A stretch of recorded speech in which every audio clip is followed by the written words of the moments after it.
चलो ऐड कर लो standard reduction potential. Standard reduction potential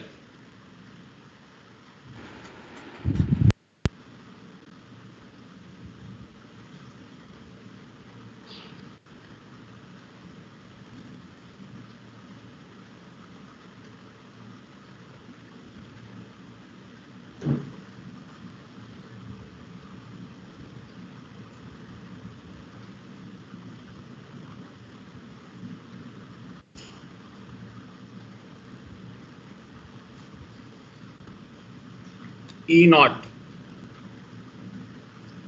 m+2 m, इन सब की वैल्यू नेगेटिव होती है। बस अकेला कॉपर है जिसकी वैल्यू पॉजिटिव होती है बेटे।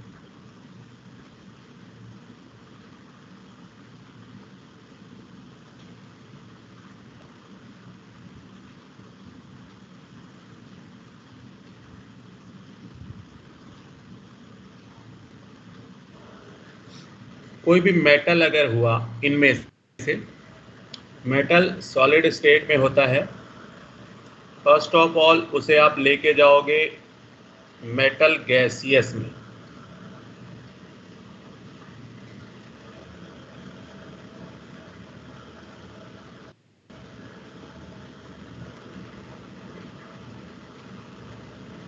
मेटल गैसियस में इसे कहते हैं क्या? सब्लिमेशन। और उसके बाद क्या बता रहे हो, बता दो थोड़ा। मैं बता रहा हूं बेटे reduction potential, standard reduction potential of 3D element.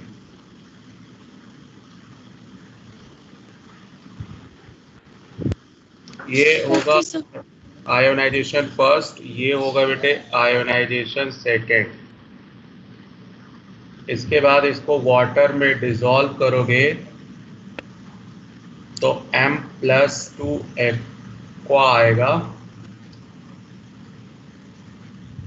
ये होता है एंडोथर्मिक। आयोनाइजेशन भी क्या होता है? But hydration. हाइड्रेशन किस कैटेगरी में आता है? एक्सोथर्मिक में आता है बेटे।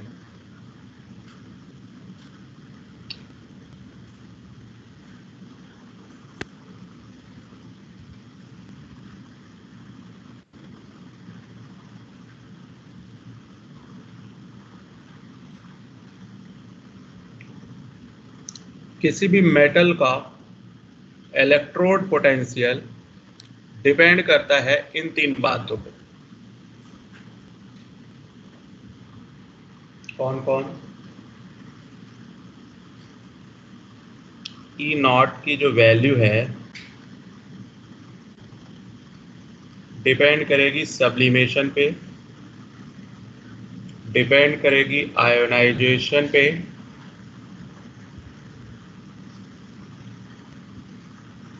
माइनस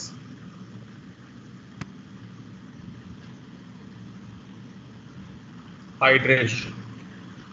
हाइड्रेशन क्योंकि नेगेटिव होती है, एक्सोथर्मिक प्रोसेस है, इस वजह से उसकी जगह हमने नेगेटिव रख दिया है। होना तो प्लस ही था, मतलब सब्लिमेशन, आयोनाइजेशन प्लस हाइड्रेशन, इन्हीं बात पे डिपेंड करेगी।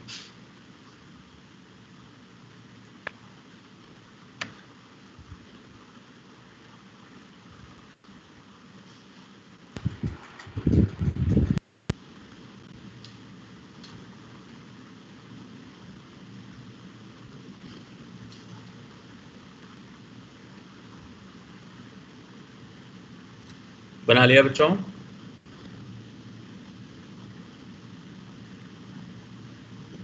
सर 2 मिनट रुक जाओ बस। कोई नहीं।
Done sir.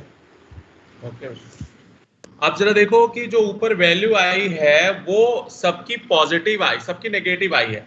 सबकी नेगेटिव आई है, इट मींस क्या हुआ कि सभी केस में हाइड्रेशन डोमिनेंट रहा होगा किस पर? सब्लिमेशन प्लस आयोनाइजेशन, इन दोनों से ज्यादा रहा होगा हाइड्रेशन, तभी इसकी वैल्यू नेगेटिव आई है। तो उन सबकी वैल्यू नेगेटिव आई है, लेकिन कॉपर की पॉजिटिव आई है। कॉपर की पॉजिटिव आने का क्या मतलब हुआ कि सब्लिमेशन प्लस आयोनाइजेशन डोमिनेंट होगा ओवर हाइड्रेशन, इस वजह से। अब मैंने इलेक्ट्रोकेमिस्ट्री में एक और चीज बताई थी, हाइड्रोजन का रिडक्शन पोटेंशियल 0 होता है, उससे ऊपर सभी का नेगेटिव है और उससे नीचे सभी की वैल्यू पॉजिटिव थी, ये हमने लिखा था। तो आप देखो कि 3D सीरीज के सभी एलिमेंट की वैल्यू नेगेटिव है, मीन सारे के सारे एलिमेंट कहीं भी हों लेकिन वो होंगे हाइड्रोजन से ऊपर ही। बात समझ आ गई बच्चों?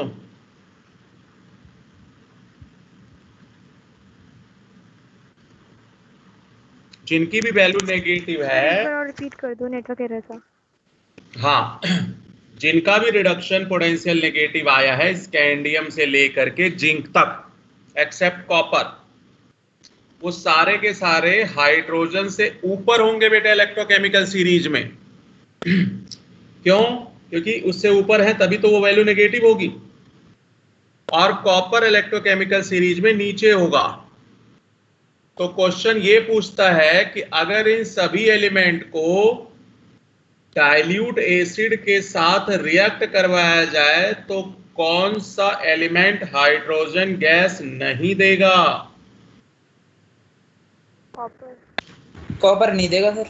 कॉपर नहीं देगा, हमने वहां भी पढ़ा था, इलेक्ट्रोकेमिस्ट्री में भी पढ़ा था ना। Yes sir.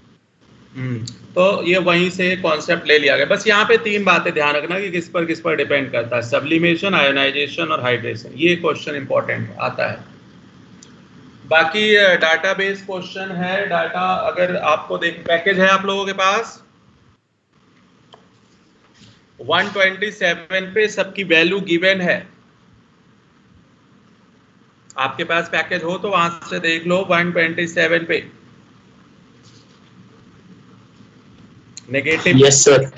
नेगेटिव पे किसकी कितनी वैल्यूज आई हैं वो गिवन है, और कॉपर की भी गिवन है। कॉपर की तो खैर आपको आती ही है, हालांकि वैल्यूज याद नहीं करनी है ना। आगे आ जाते हैं, मैग्नेटिक प्रॉपर्टीज। मैग्नेटिक भी हम कई बार पढ़ चुके हैं। अगर पेयर्ड हो तो क्या? डाया, और अनपेयर्ड हो तो क्या, पैरा। हालांकि बहुत इंपॉर्टेंट है, इससे क्वेश्चन आता बहुत है, तो कोई भी एलिमेंट ले लो जी। सर हेडिंग क्या डालूं इसमें, इसके बाद magnetic properties, magnetic properties. Okay. Mute कर लो बच्चों, कोई भी अनम्यूट है तो। अब जरा मुझे ये बताओ कि आयरन Fe का कॉन्फ़िगरेशन होपफुली सभी को आता है, 3d6। अनपेयर्ड कितने हो गए, 4।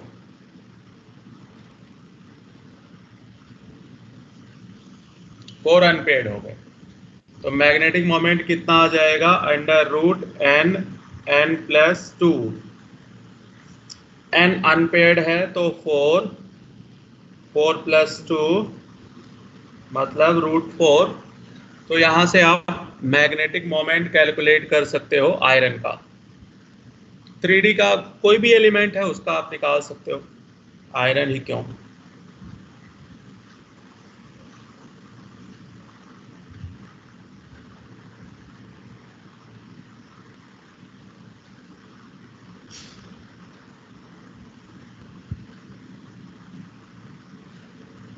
अब बात आती है Fe+3। अनपेयर्ड कितने होंगे बच्चों, Fe+3 में अनपेयर्ड कितने, सर 1। सभी लोग बोले हैं Fe+3 में अनपेयर्ड कितने, 3 होंगे सर। 3 होंगे। जी। समझ आ गया सभी को, यस सर। कितना, 3 होगा। 5 होंगे बेटे। पहले बताओ इलेक्ट्रॉन लॉस कहां से करेगा, 4s से या 3d से, 3D नो बेटे 4s से। 4s होगा सर। 4s से लॉस करेगा। सभी लोग ध्यान से सुन लो, 4s से लॉस करेगा, उसके बाद 3d से। तो 3d बचा कितना, 5। 2 यहां से लॉस हो जाएगा, 1 यहां से लॉस होगा बेटे। तो 3d कितना आ गया, 5। 3d 5 का मतलब कितने अनपेयर्ड हो गए बच्चों, 5 अनपेयर्ड हो गए। तो म्यू कितना आ गया,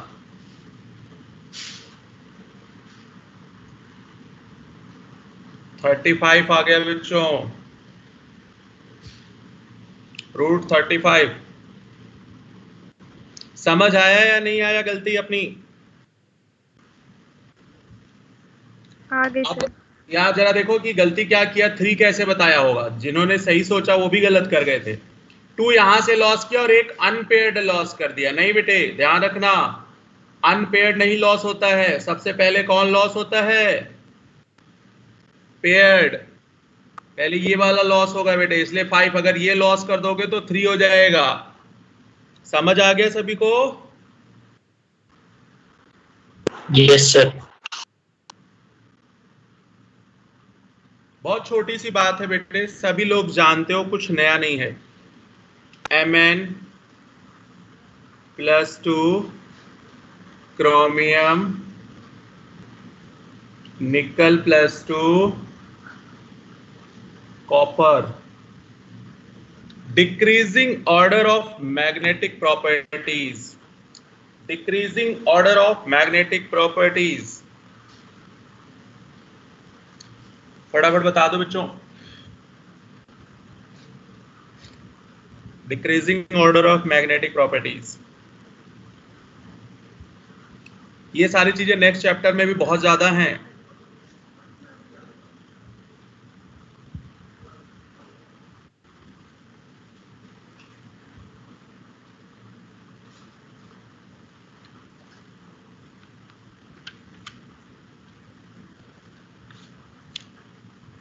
बस सिर्फ अनपेयर्ड इलेक्ट्रॉन निकाल लो। Mn में अनपेयर्ड इलेक्ट्रॉन बोलो बेटे,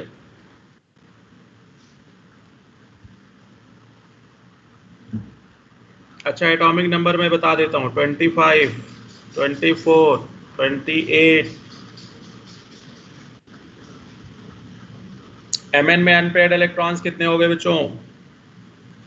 5 5 5 4s2 से निकल गए फिर 3d5 होता है। क्रोमियम में अनपेयर्ड बोलो। अनपेयर्ड इन क्रोमियम 4 4 4 4 अनपेयर्ड इन निकल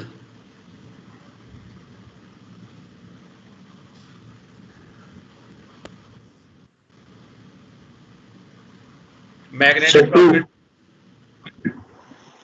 magnetic property directly to number of unpaired electrons. लिख लो magnetic properties directly to number of unpaired electrons means order क्या हुआ? chromium,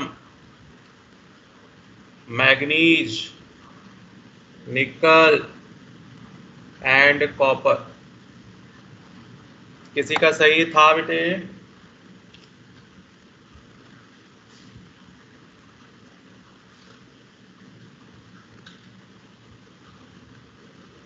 बोलो बच्चों क्या एक हाँ मुझे ये बताओ किसी भी आयन के लिए कोई एक्सेप्शन नजर आ रहा हो, कोई आपको कंफ्यूजन नजर आ रहा हो कि ये 5 कैसे है? समझ आया सभी को?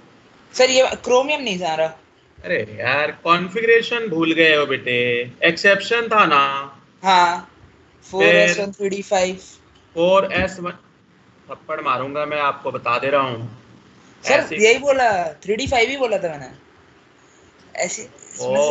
मैं ये नहीं कह रहा हूं, जब आप सब कुछ सही बता रहे हो बेटे फिर आंसर क्यों गलत बता रहे हो? मैंने तो कुछ बताया ही नहीं इसमें, आप ही बता रहे हो 4s1 3d5 कितने अनपेयर्ड है, जरा काउंट करके बताना बेटे। सर मैंने +2 की स्टेट निकाल दी थी। वेरी गुड वेरी गुड, मैंने देखो ऊपर ध्यान से। हाँ गड़बड़ हो गई सर। हाँ अच्छा तो एक बात बताओ, फिर कॉपर में +2 निकाला होगा आपने? ना कॉपर नहीं निकाला सर। हाँ ध्यान से बेटे, क्रोमियम की निकाल दी। और कोई कंफ्यूजन किसी को? No, sir. Okay no sir. तो आप ध्यान दो, आपको सिर्फ यहाँ पता है क्या पूछना चाहता है, वो आपसे जानना चाहता है कॉन्फ़िगरेशन आता है या नहीं आता, आप इलेक्ट्रॉन लॉस कर सकते हो नहीं कर सकते हो, ये आपसे। हालांकि ये मैग्नेटिक वाला अगले चैप्टर में भी है। उसके बाद कलर्ड आयंस हैं, तो कलर चीजें जो है वो कॉम्प्लेक्स में डिपेंड है बेटे, तो इस चैप्टर में नहीं है, अगले चैप्टर में करेंगे हम इसे कलर वाला, तो यहाँ नहीं करना है हमें। उसके बाद एक टॉपिक है फॉर्मेशन ऑफ कॉम्प्लेक्स कंपाउंड, तो कॉम्प्लेक्स कंपाउंड अगला पूरा चैप्टर ही है बेटे। यहाँ सिर्फ 2 लाइन दिया हुआ है, तो 2 लाइन पढ़ने का कोई मतलब नहीं है, पूरा चैप्टर पढ़ेंगे। 8 लेक्चर कम से कम लगेंगे हमको कोऑर्डिनेशन में। उसके बाद आ जाओ catalytic properties. Catalytic property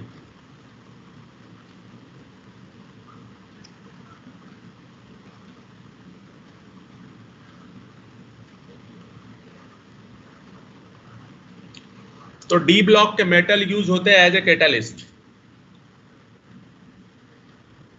S block का मेटल यूज नहीं होता। पहला रीजन तो यही है कि भाई एस ब्लॉक का मेटल जो होता है वो मोस्ट रिएक्टिव है, डी ब्लॉक का मेटल लेस रिएक्टिव है, इस वजह से एज ए कैटालिस्ट। लिख लो जरा,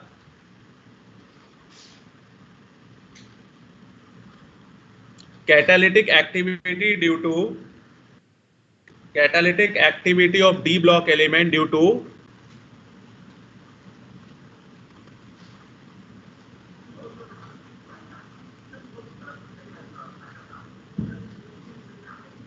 adaptation of multiple oxidation state, adaptation of multiple oxidation state, adaptation of multiple oxidation state।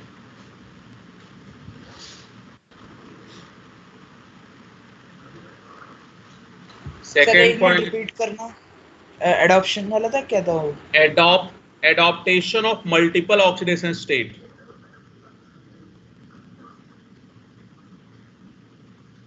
adaptation of multiple oxidation state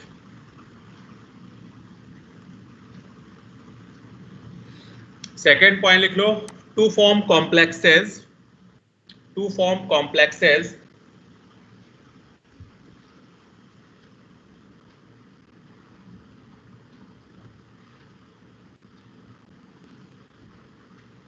next point लिख लो, large surface area, large surface area,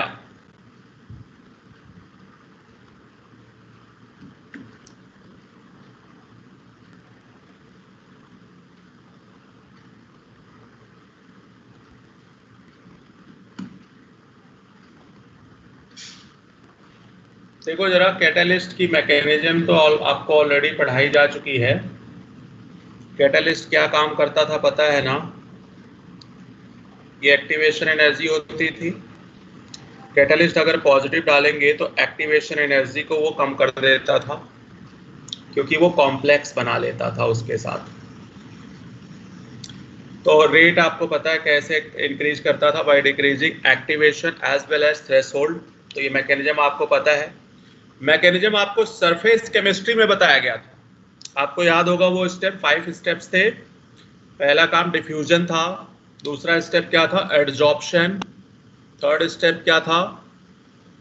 diffusion, adsorption, chemical reaction और उसके बाद डीजॉर्प्शन। ये 4 steps आपको समझाए गए थे। तो ये सारे स्टेप कैटालिस्ट में वही यूज होते हैं और केमिकल काइनेटिक्स का भी कॉन्सेप्ट यूज होता है। तो आप जितने भी कैटालिस्ट देखोगे ज्यादातर आपको डी ब्लॉक के मेटल मिलेंगे। कॉन्टैक्ट प्रोसेस में पढ़ा था V2O5, हैबर में आयरन, हाइड्रोजनेशन में निकल, बहुत जगह पे तो डी ब्लॉक के मेटल यूज होते हैं। तो उसका 3 रीजन है, तो ऑलरेडी इसकी मैकेनिज्म पढ़ चुके हो। नेक्स्ट आ जाओ बेटे, formation of interstitial compounds, formation of interstitial compounds.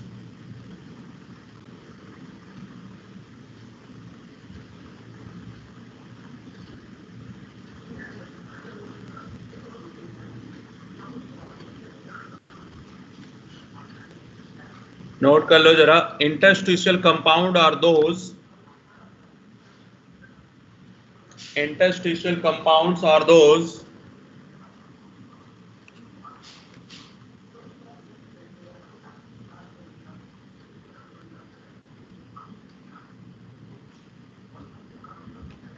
which are formed,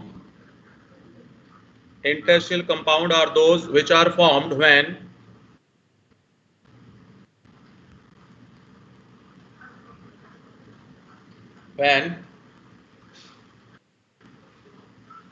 a small atom like hydrogen, carbon or nitrogen, a small atom like hydrogen, carbon or nitrogen are trapped inside crystal lattice, inside crystal lattice। तो करना क्या था? Crystal lattice of the metal, ये आपका crystal lattice है। Solid state में आपने पढ़ा था इस तरह से इनफाइनाइट लेयर्स होंगी, तो इसके बीच में वॉइड्स हैं। इन्हीं वॉइड्स के अंदर आप क्या पुट कर दो?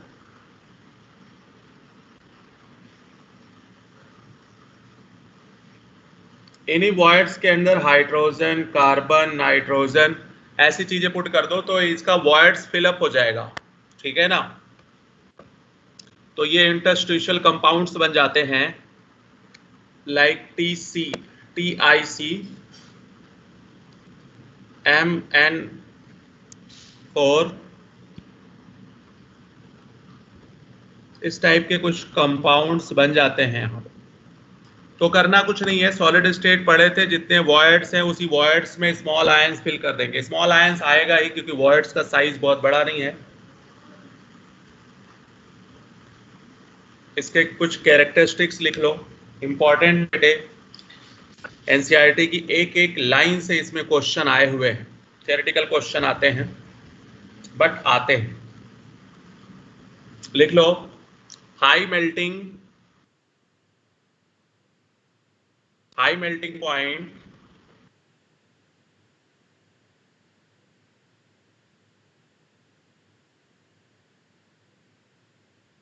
high melting point higher than those of pure metal, higher than those of pure metal.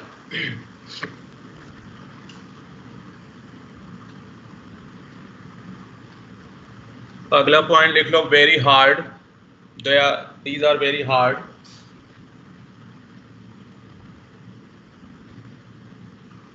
Chemically inert,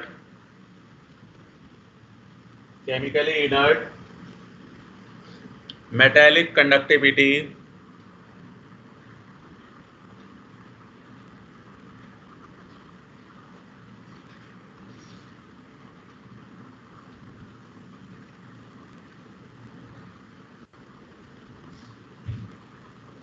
देखो इसमें कोई ऐसा पॉइंट है जो आपको लग रहा है कि ऐसा नहीं होना चाहिए?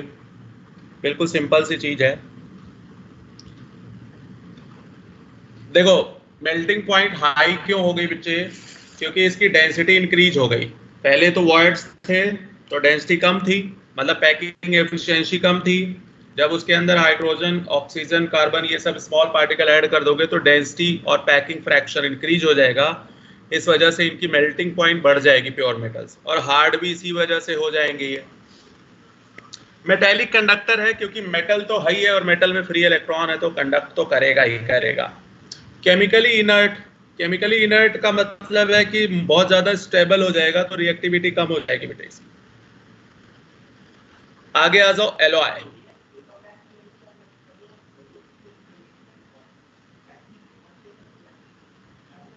एलॉय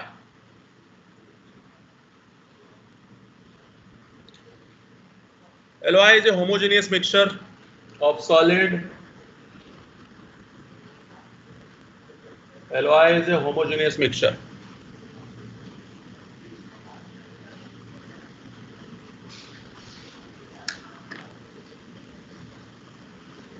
तो होमोजेनियस मिक्सचर भी आप जानते हो, आपको ब्रास पता है ना, कॉपर प्लस जिंक, ब्रॉन्ज पता होगा, कॉपर प्लस टिन।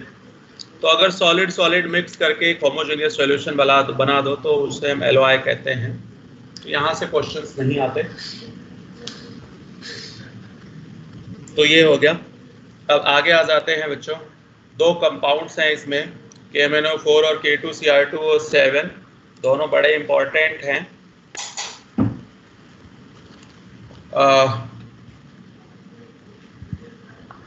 पैकेज है ना सभी के पास?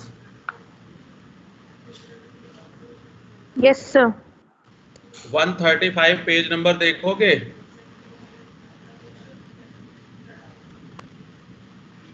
Yes, 135 में देखो, Yes. रेडॉक्स रिएक्शन दी होगी। ये सारी रेडॉक्स रिएक्शन मैंने +1 में बैलेंस करवा रखी है, आपको कॉपी है आपके पास? रेडॉक्स की कॉपी है बच्चों? Yes, sir. जरा देखो उसमें पेज नंबर 135 में 1 2 3 4 5 6 रिएक्शंस दे रखी हैं KMnO4 की। ऑलमोस्ट देखो सारी मैंने करवा रखी होंगी, अभी मैं फटाफट एक बार और करवा दूंगा इसको, है ना? बट आपके पास अगर लिखा हुआ है तो फिर दोबारा क्यों और लिखोगे। KMnO4 पोटेशियम परमैंगनेट बोलते हैं बेटे, पोटेशियम परमैंगनेट। इसका स्ट्रक्चर है, अगर मैं K हटा दूं, K आयनिक बॉन्ड था, टोटल वैलेंस इलेक्ट्रॉन निकाल लेता हूं। Mn का वैलेंस इलेक्ट्रॉन 7 होता है, 6 × 4 + 1 होगा, 32 आ गया बच्चों ऑक्टेट। और ये आ गया आपके पास 8 × 5 मीन्स 40 बॉन्ड कितना आ गया 40 - 32/2 मीन्स 4 बॉन्ड आ गया। तो आप 4 बॉन्ड बनाओगे,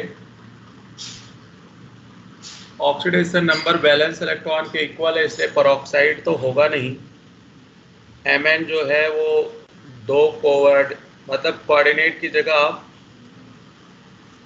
मैक्सिमा कोवेलेंसी के हिसाब से मैंने बना दिया। हाइब्रिडाइजेशन फिलहाल sp3 है,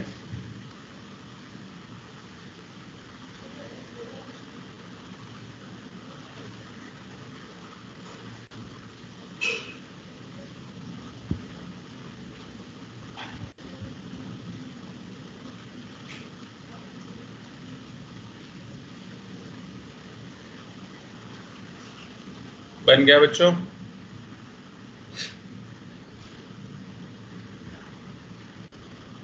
यस सर।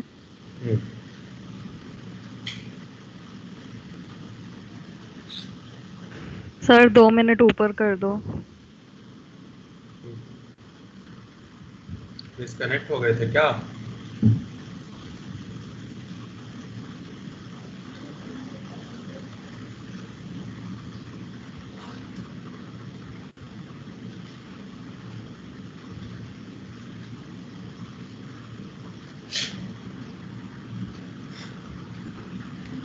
हो गया सर। ओके। KMNO4 बहुत इंपॉर्टेंट कंपाउंड है, बहुत ज़्यादा यूजफुल है, ऑर्गेनिक में भी बहुत ज़्यादा यूज होगा। तो इसके कुछ कलर होते हैं, वो एक तो KMNO4 का कलर लिख लो, कलर भी बहुत आता है, deep purple colour.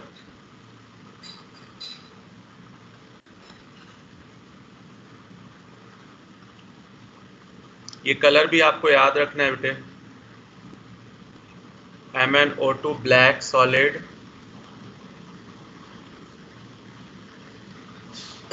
MnO pink colour,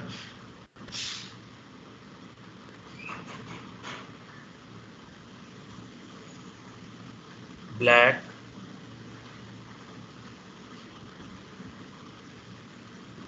dark green, dark green. तो थोड़ा सा कलर भी आप जरूर याद रखें।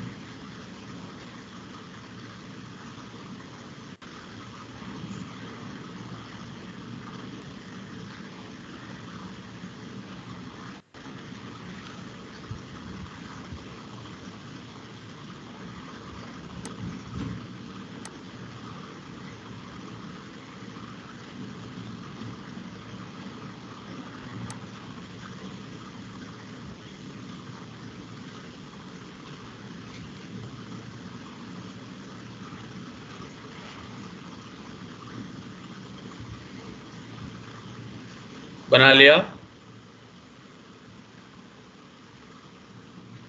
Yes sir.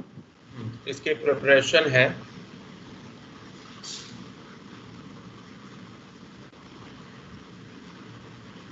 इसकी प्रिपरेशन भी बोर्ड एग्जाम में आती है बच्चों, कंपटीशन में तो नहीं आती, बट वहां आती है।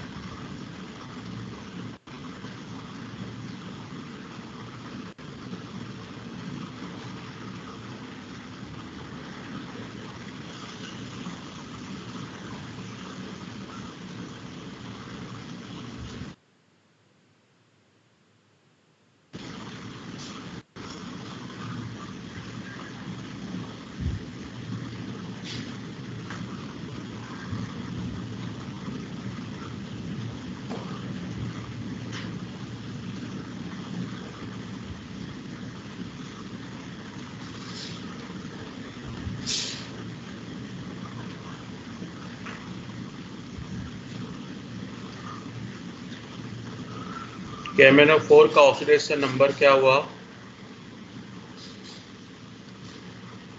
जो कि सर अपने एक रिएक्शन रह गई लास्ट वाली, वो दिखा दीजिए प्रिपरेशन।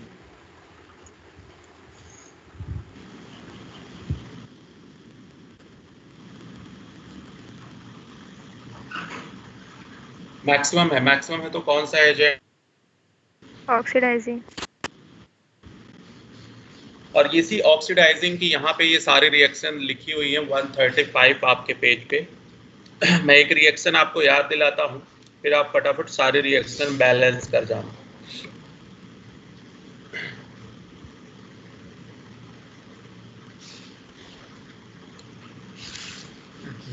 अटेंडेंस ले लो।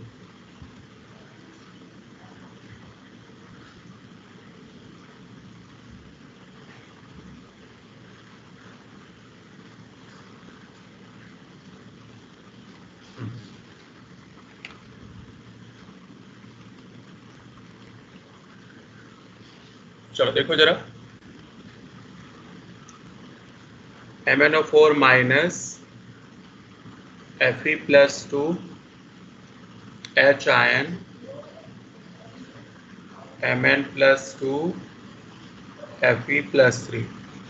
यहाँ पे 7 आएगा तो यहाँ रिडक्शन हुआ, यहाँ ऑक्सीडेशन हुआ, ओवरऑल रेडॉक्स हो गई। आपको पता था बैलेंसिंग रेडॉक्स की होती है, आपको बाय स्टेप वहाँ पे लिखवाया गया होगा। ये दो हाफ में स्प्लिट किया गया,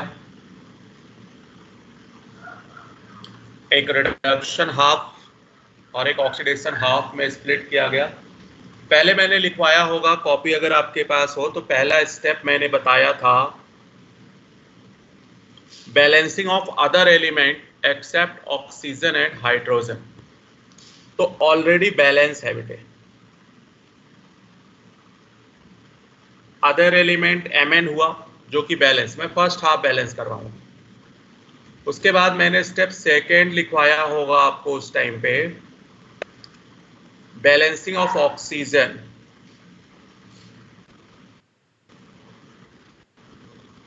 balancing of oxygen by addition of water towards oxygen deficient side. Step third मैंने लिखवाया होगा balancing of hydrogen by addition of H ion towards. इतने में देखो किसी को कोई प्रॉब्लम है तो बताओ।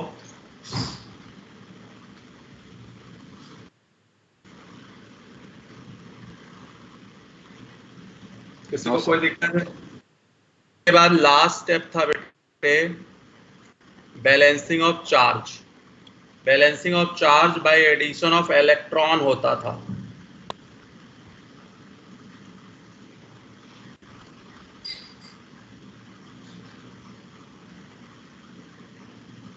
इलेक्ट्रॉन किधर ऐड करेंगे, इस तरह से ऐड करो कि दोनों तरफ पॉजिटिव चार्ज इक्वल हो गया।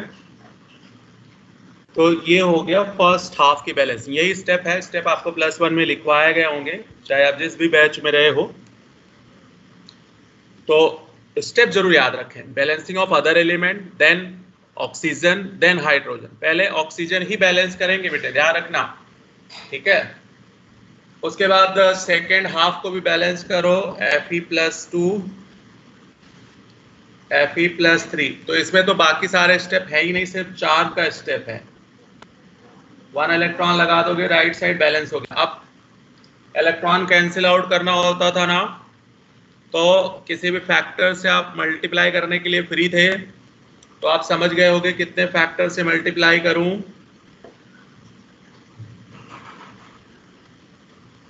5 से 5।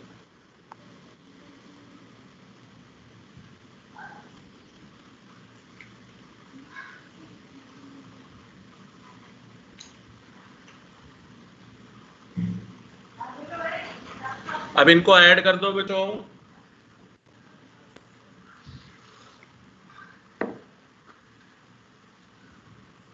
क्या हुआ, -5 Fe2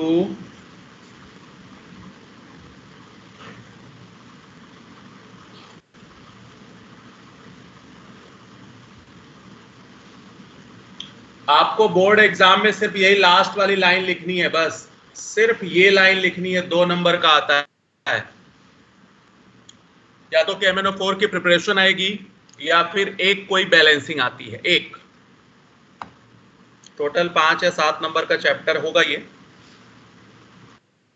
तो ये सारे स्टेप आपको रफ में करने पड़ेंगे।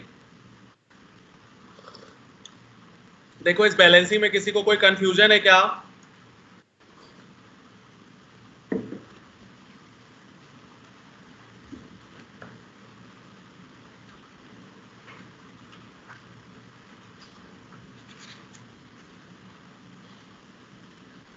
No sir.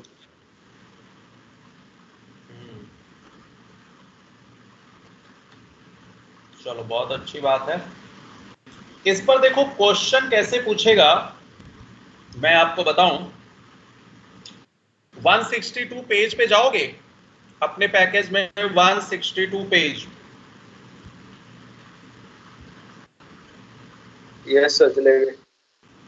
क्वेश्चन नंबर 29 देख लो जरा। अभी सिर्फ देखना है क्वेश्चन को कि किस तरह से क्वेश्चन पूछेगा, क्वेश्चन सॉल्व नहीं करना।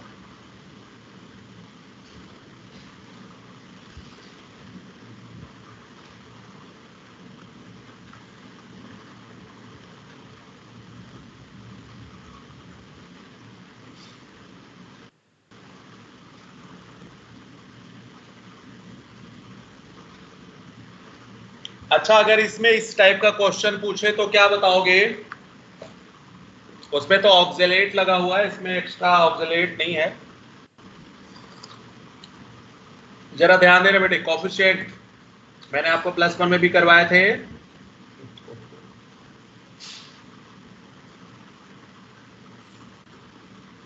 इसका कोफिशिएंट 1, इसका कोफिशिएंट 5।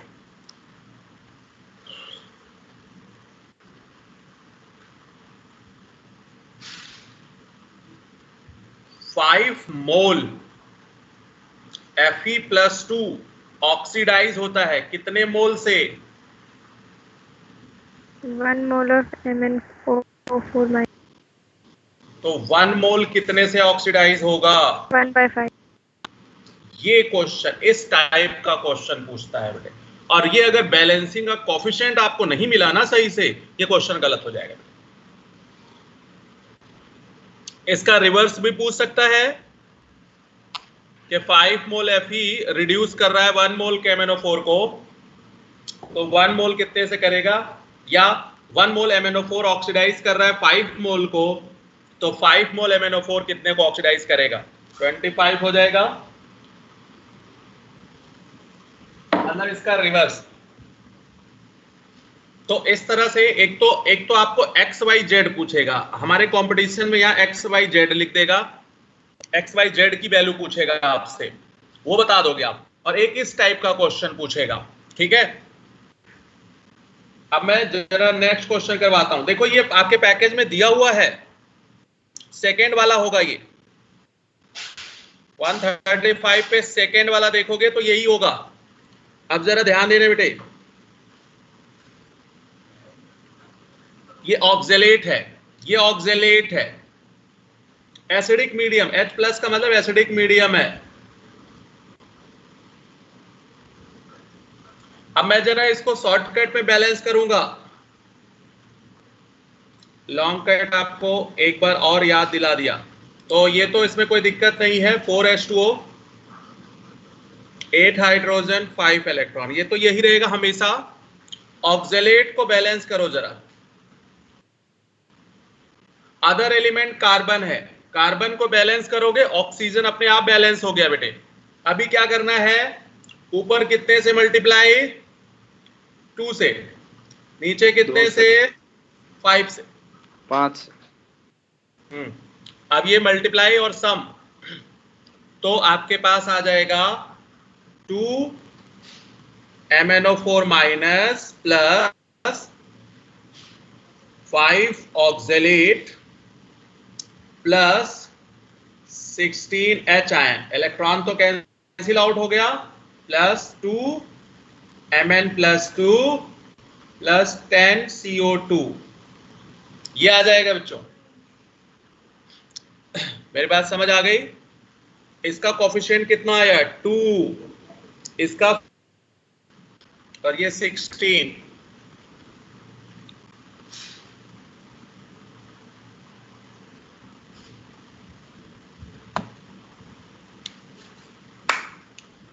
मेरी बात समझ आ गई बच्चों? Yes sir.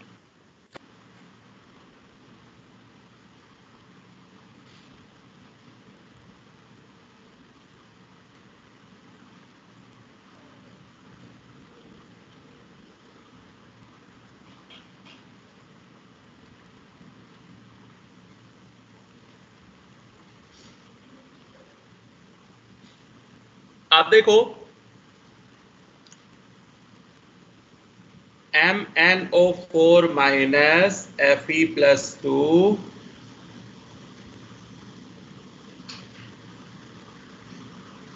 वो तो आयन इलेक्ट्रॉन मेथड से था। ये अगर मैं बैलेंस करूं ऑक्सीडेशन नंबर मेथड से, ये भी सिखाया गया होगा आपको। +7 से 2 पे गया, चेंज कितने का आया बेटे KMnO4 का? +5 का। Fe+2 से Fe+3 पे चेंज कितने का आया? 1। मैंने आपको बताया होगा क्रॉस क्या कर देना,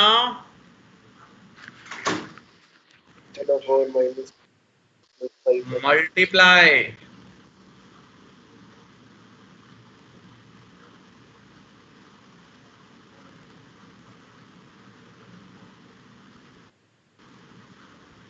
ये हो गया। अब ये तो कोफिशिएंट रिएक्टेंट का मिल गया। प्रोडक्ट बैलेंस करो, प्रोडक्ट बैलेंस करो तो लेफ्ट साइड देख रहे हो कि 5 है, राइट साइड आयरन भी है, 5 करना पड़ेगा आपको। अब ये तो हो गया अदर एलिमेंट की बैलेंसिंग। अब बैलेंस करो ऑक्सीजन। ऑक्सीजन बैलेंस करने के लिए इधर कितने वाटर लगाने पड़ेंगे? 4। इधर कितने हाइड्रोजन लगाने पड़ेंगे? 8। तो आप चाहो तो ऑक्सीडेशन नंबर मेथड से बैलेंस कर लो, आप चाहो तो आयन इलेक्ट्रॉन मेथड से। दोनों बैलेंसिंग आपको +1 में सिखाई गई थी। देखो कॉपी में भी होगी, है या नहीं मुझे बताओ। जिनके पास कॉपी है वो बताएं, कई लोगों के पास तो होगी नहीं कॉपी। है सर। है सर। है सर। नहीं है तो सर। उसकी प्रैक्टिस करनी पड़ेगी बेटे, जो लोग है ना, चाहे वहां कर लो चाहे यहां कर लो, एक ही बात है। समझ गए बात को? तो प्रैक्टिस करनी पड़ेगी। अब जरा देखो वो जो क्वेश्चन मैंने बोला था फेरस ऑक्सलेट वाला, जरा ध्यान देना। फेरस ऑक्सलेट का मतलब FeC2O4, इससे Mn+2 भी जाएगा, Fe+3 भी जाएगा और CO2 जाएगा। वो दोनों रिएक्शन को कंबाइन कर दिया। जरा ध्यान देना, ये +7 ऑक्सीडाइजिंग एजेंट, +7 से +2 गया, चेंज कितने का आया? 5 का। इसमें जरा चेंज देखो, आयरन +2 से +3 कितने का चेंज? 1 प्लस कार्बन का कितना आएगा यहाँ ऑक्सीडेशन नंबर? 8/8 -3 आएगा बेटे। 3 आएगा सर। 4 नहीं आएगा, 4 नहीं आएगा बेटे। 3 आएगा। हाँ, 3 से +4 गया है, कितने का चेंज? 1 का। 1, लेकिन 1 का चेंज 1 कार्बन से आया है। यहाँ कार्बन है कितने? 2 है। तो इसका मल्टीप्लाई कर देंगे 2 से। 2 आ जाएगा टोटल सर। कितना हो गया? 3। तो 3 का मल्टीप्लाई इधर करो और 5 का मल्टीप्लाई इधर करो, यहीं से आंसर ये बन जाएगा, ये वाला 29 नंबर। 29 नंबर अब जरा यहीं से बना लो।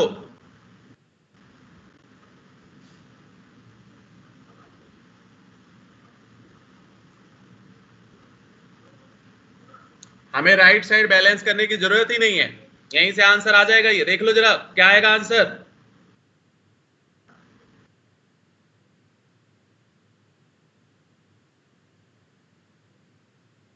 फाइव के लिए 3 चाहिए, तो 1 के लिए कितना? 3/5। 3/5 आया क्या?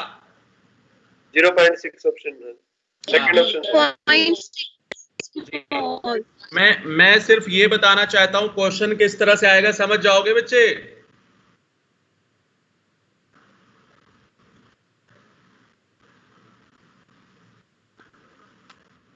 बन गए?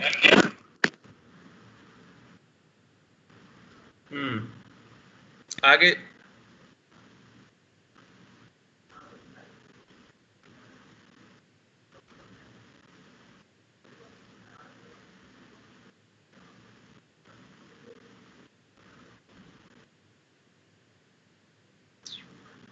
NO3, इसको जरा आप लोग बैलेंस करो।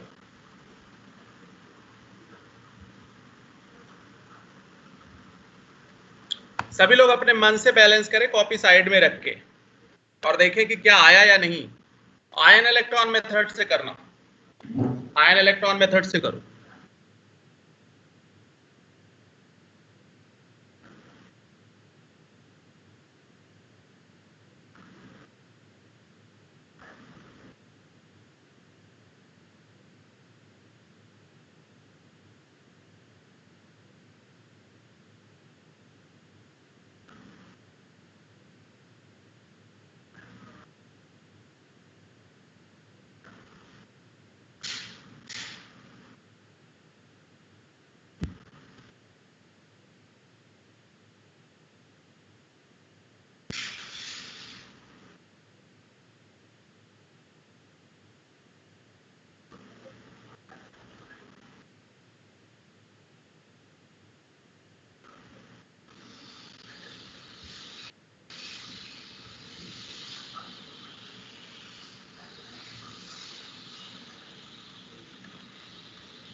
हो गया सर। वेरी गुड बच्चे।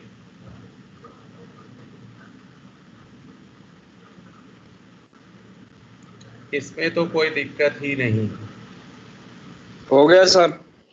वाह। NO2 माइनस NO3, इधर क्या लगाओगे? वाटर। इधर क्या लगाओगे? हाइड्रोजन। चार्ज क्या लगाओगे? 2। ऊपर मल्टीप्लाई कर दो 2 से, नीचे मल्टीप्लाई कर दो 5 से।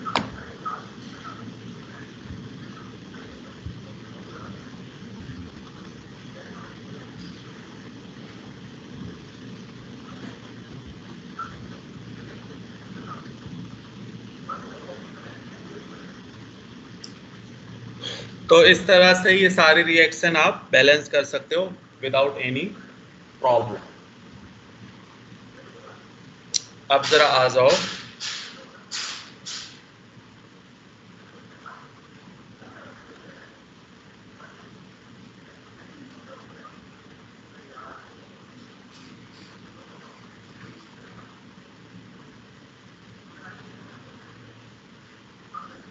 ये बेसिक मीडियम में है, एल्कलाइन मीडियम में। अगर ये बैलेंस करने जाऊं तो एल्कलाइन मीडियम में भी सभी को +1 में बताया गया था। Mn तो ऑलरेडी बैलेंस है, जिधर जितने ऑक्सीजन कम है उधर उतने वाटर लगा दो, पहला स्टेप। मतलब दूसरा स्टेप, हाइड्रोजन जरा इधर देखो, राइट साइड में कितने हाइड्रोजन है? 4। तो लेफ्ट साइड में क्या लगाऊं? OH। नहीं बेटे, OH लगा। 4 जितने हाइड्रोजन कम है उतने वाटर लगा देना left side. Right side same number of OH लगा देना। जितना इधर वाटर लगाए हो उतना ही इधर OH लगा देना, बस। ये बैलेंस हो गया। देख लो सारा बैलेंस है या नहीं।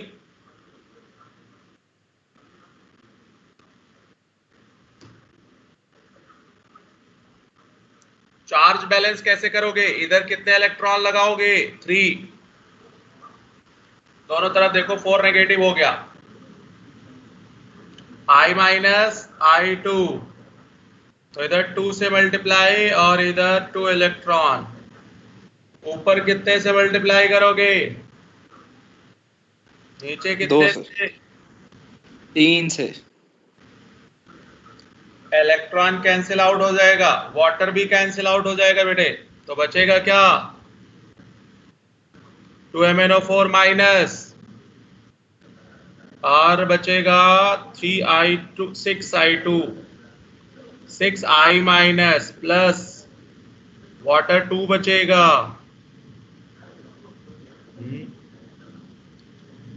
4 बचेगा वाटर ना, मल्टीप्लाई करना भूल जा रहा है। 2MnO4 2MnO2 plus 8OH plus 3I2, ये होगा। मल्टीप्लाई करने के बाद इलेक्ट्रॉन कैंसिल आउट हो गया, वाटर एक तरफ 8 आ गया, एक तरफ 4 बच जाएगा रिमेनिंग। तो इस तरह से बेसिक मीडियम की बैलेंसिंग है।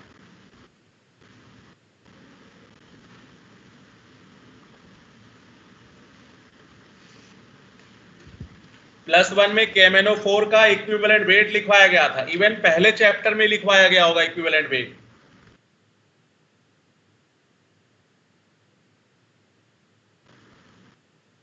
याद है? Acidic medium, basic medium, neutral medium में लिखवाया गया था।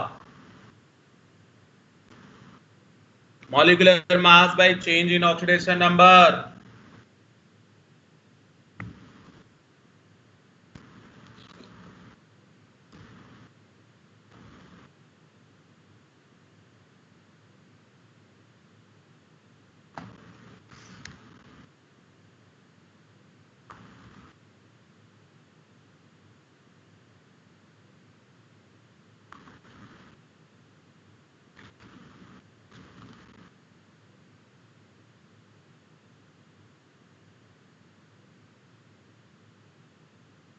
वन 136 पेज पे आ जाओ। 136 पेज पे question number 19।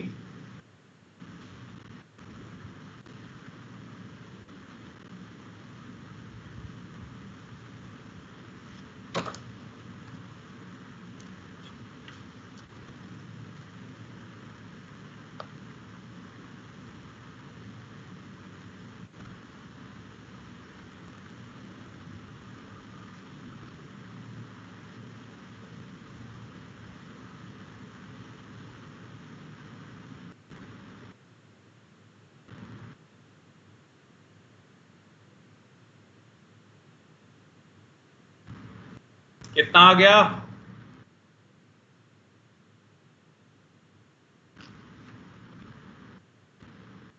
19 number. Fourth option 5।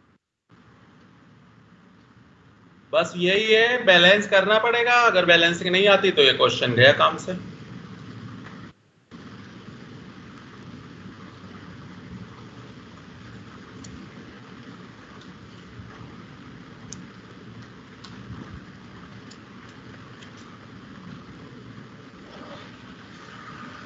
Question number 13 देख लो उसी पेज पे, 135 पे ही है। Equivalent mass of the bears reagent. Bears reagent पता है क्या किसी को?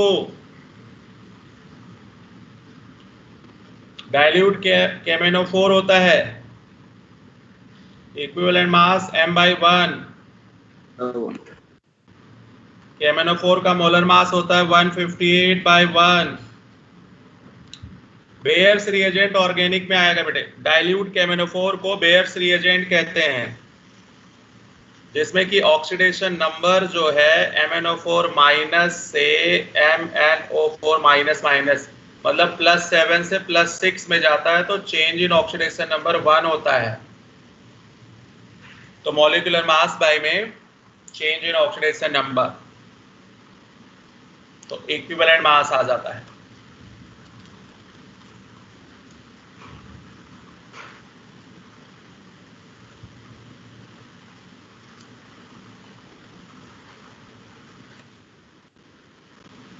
आगे आते हैं।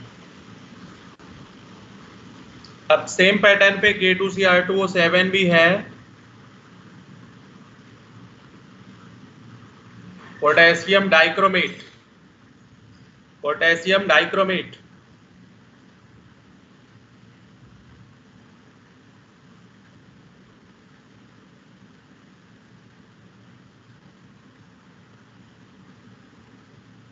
इसका भी उसी मेथड से बॉन्ड निकाल लेंगे।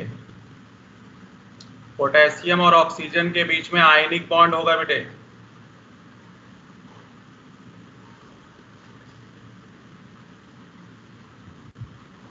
हाइब्रिडाइजेशन इस पे भी sp3 होगा।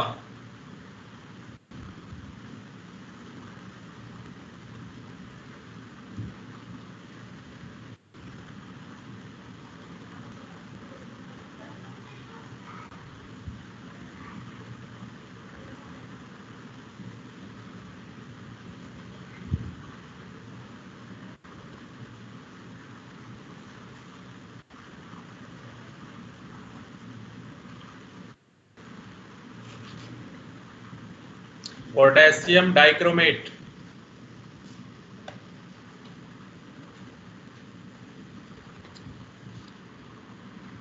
पोटेशियम डाइक्रोमेट में भी कलर याद करना पड़ेगा।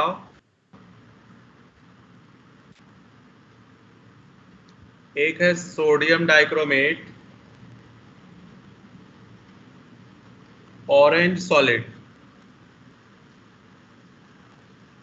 CrO3b orange solid, green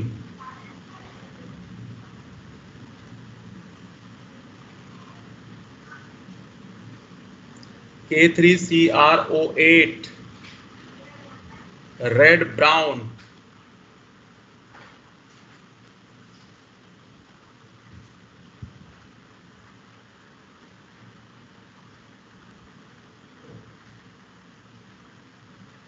ammonium dichromate only red,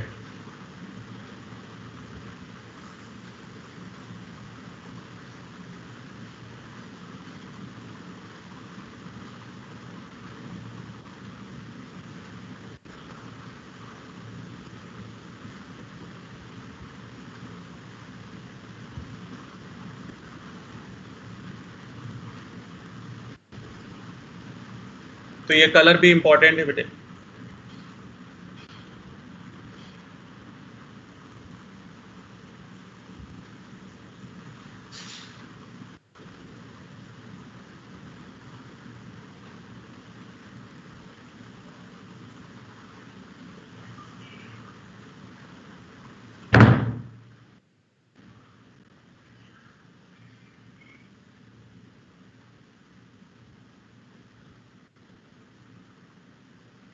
जैसे पोटेशियम डाइक्रोमेट का स्ट्रक्चर है वैसे ही सोडियम का होगा, वैसे ही अमोनियम का होगा। इन दोनों का स्ट्रक्चर सेम आएगा, तीनों का।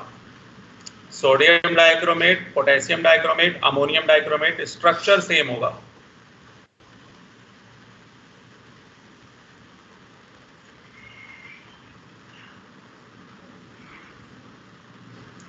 CrO5 का स्ट्रक्चर +1 में बनवाया गया होगा।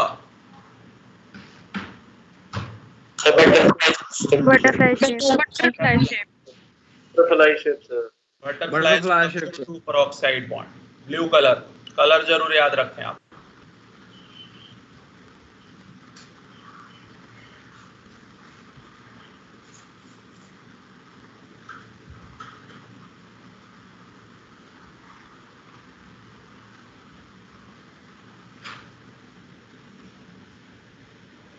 लिख लो जरा।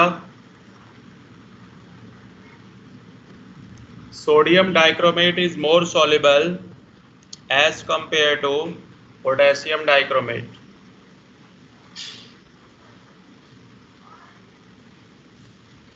Because hydroscopic in nature.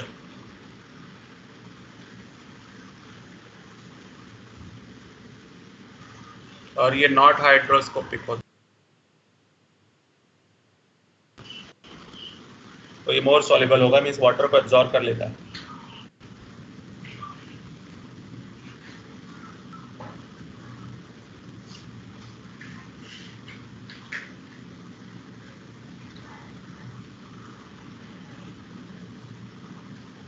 एक देखो जरा इसका स्ट्रक्चर K3CrO8।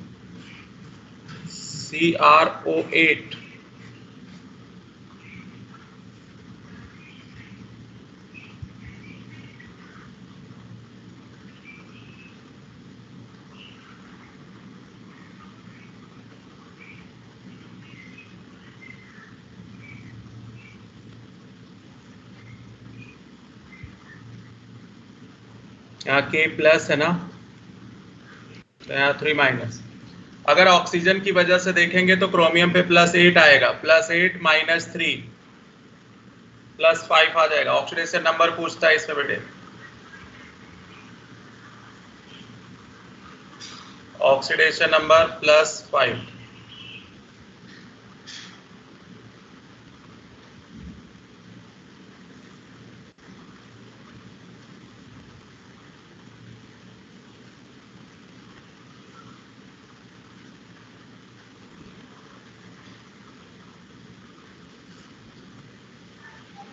इसमें 4 peroxide बॉन्ड है, बहुत रेयर मिलते हैं ये कंपाउंड्स, 4 peroxide बॉन्ड के कंपाउंड, बट हैं।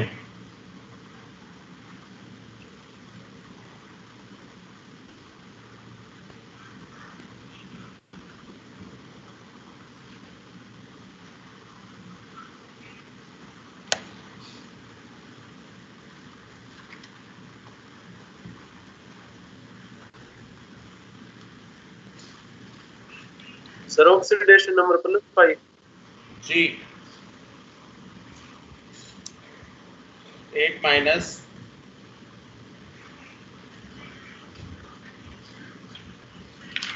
3।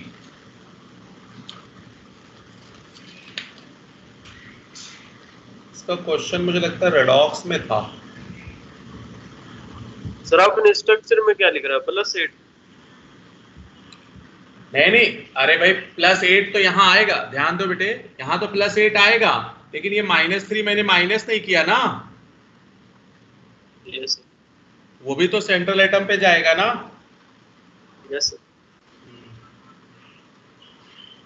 इसके क्वेश्चन शायद हाँ रेडॉक्स में थे, रेडॉक्स में पहला ही क्वेश्चन था शायद, उस समय मैंने छुड़वा दिया था।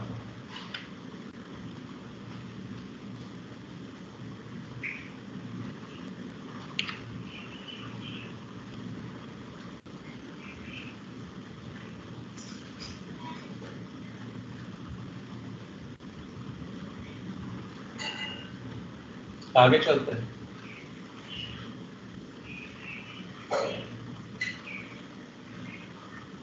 इनके प्रिपरेशन आ जाओ।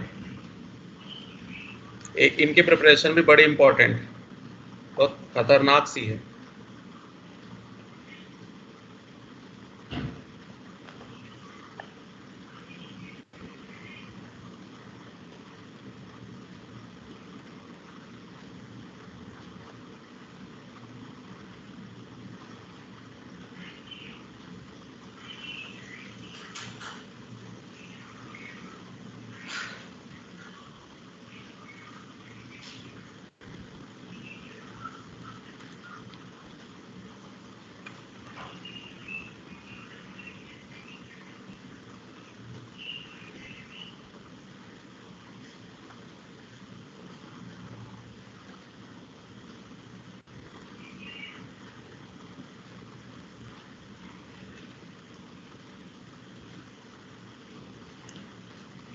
या तो ये प्रिपरेशन आती है या तो KNO4 की, ज्यादातर ये वाली आती है, थोड़ी सी ज्यादा टेढ़ी है।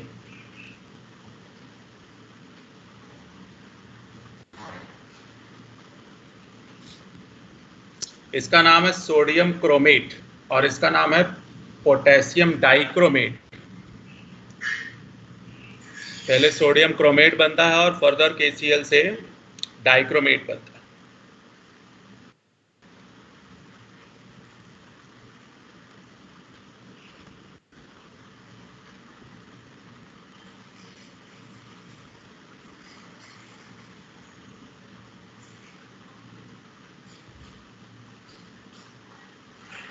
यहां से एक और क्वेश्चन, ये है क्रोमेट, ये इक्विलिब्रियम पे होती है बेसिकली। ये है डाइक्रोमेट, ये है क्रोमेट, ये है डाइक्रोमेट।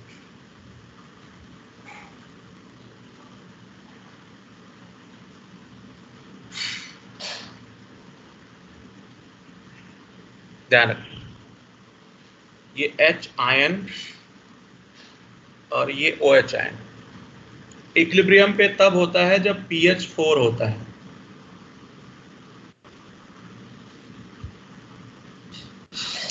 अगर pH इंक्रीज करोगे तो रिएक्शन बैकवर्ड जाएगी,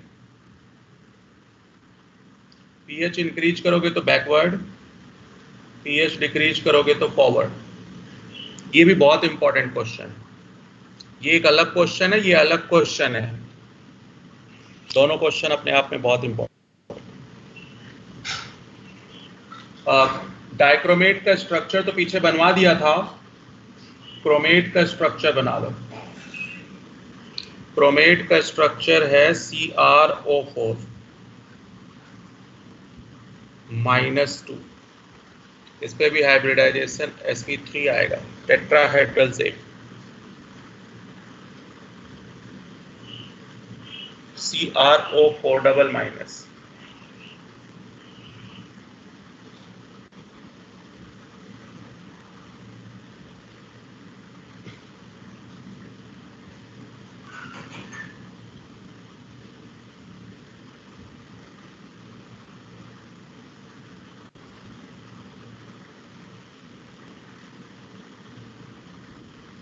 नोट कर लिया बच्चों?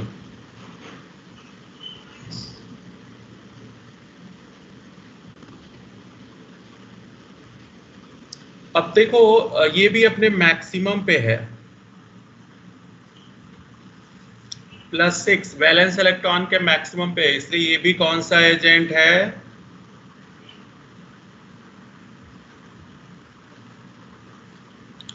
Oxidising agent.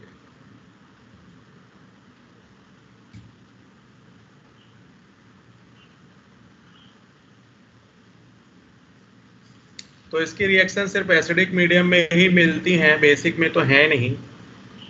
इसको जरा आप सभी लोग बैलेंस करो, एसिडिक मीडियम में।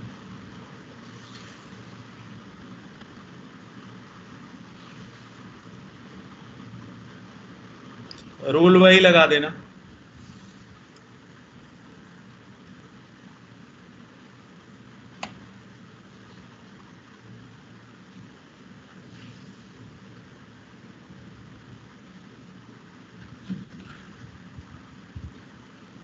ये सर किसकी रिएक्शन है?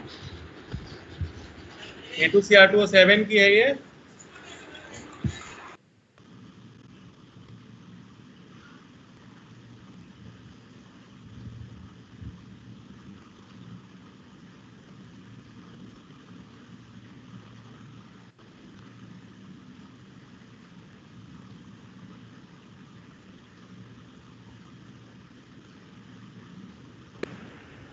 Sir Cr2O7 2 minus plus 6 Fe2 plus for plus 14H plus gives 2 Cr3 plus 6 Fe3 plus 7 H2O।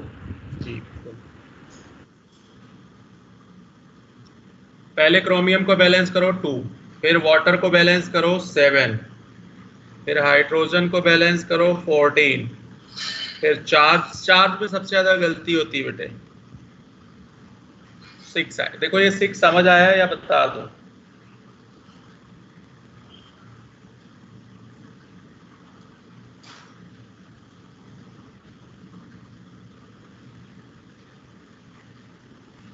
अब उसके बाद सेकेंड वाले तो कुछ है ही नहीं उसमें,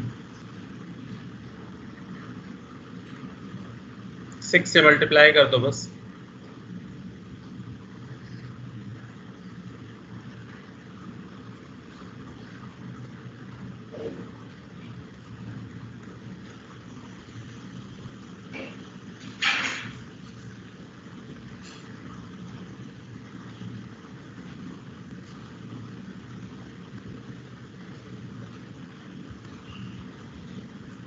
सेवन H2O।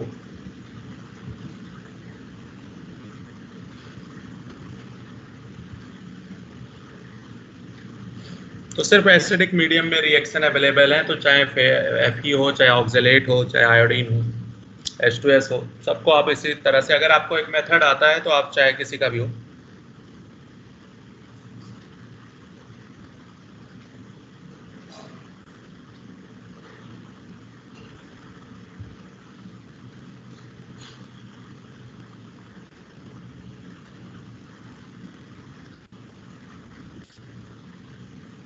प्रैक्टिकल फाइल्स बना रहे हो आप लोग? Yes sir. सर अभी ये झंझट नो नहीं सर। आप लोग को ऐसा क्या लग रहा है No, कि मतलब आप लोग को ऐसा लग रहा है क्या लाइफ टाइम कोरोना ही रहेगा और कभी स्कूल नहीं जाना है? सर स्कूल ने सर कहा फाइल कि ऑनलाइन जब सबमिट खुलेगा, करनी है। जब प्रैक्टिकल होंगे उसके बाद ही बनानी है। अच्छा ऐसा ऐसा नहीं लग रहा है अब हम भूल गए हैं?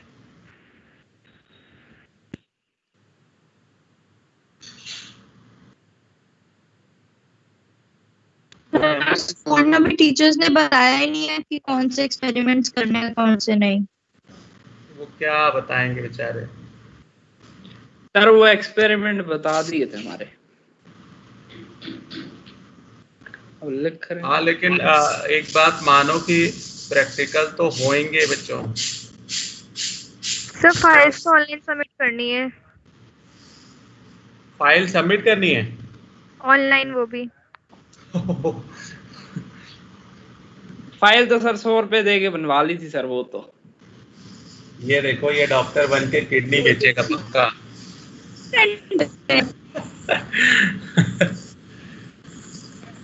हाँ सर बना बनाया भी मिलता है।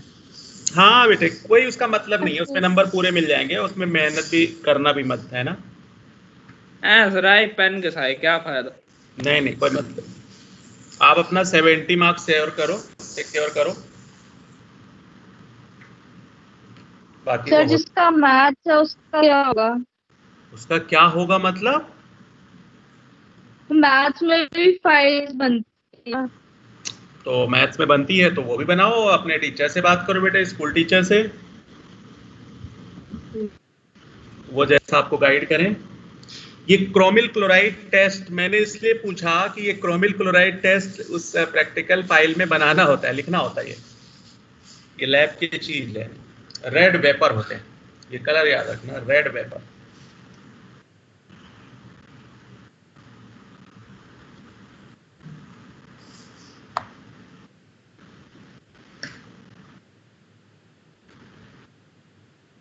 Red vapour. लिख लो जरा, टेस्ट ऑफ क्लोराइड आयन। ये क्लोराइड आयन का टेस्ट है बेटे। क्रोमिल क्लोराइड, एक तो CrO2Cl2, इसका स्ट्रक्चर ये होता है।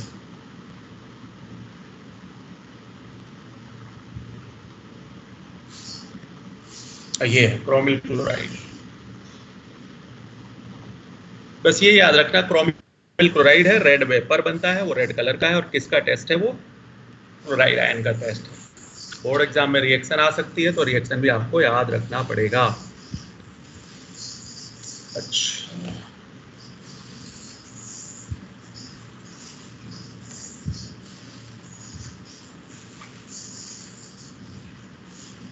वन 135 पे क्वेश्चन नंबर 11 देख लो और 12 देख लो।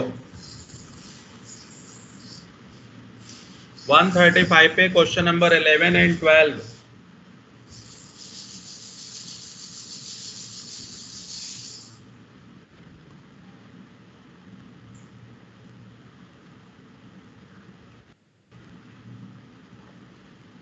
बस कलर से चले जाओ। कलर कौन सा बता रहा है? CrO5। बस आपको इसके, हाँ,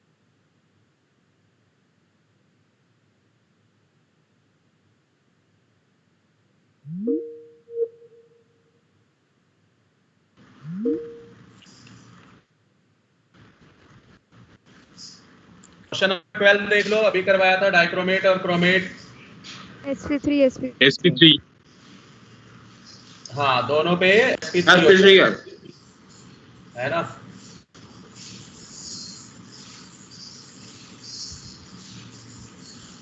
तो उसमें कोई दिक्कत वाली बात तो है नहीं।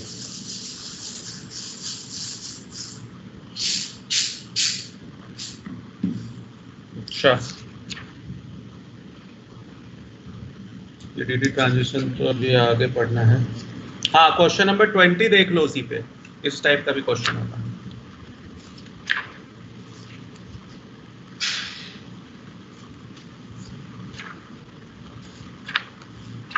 Third option sir.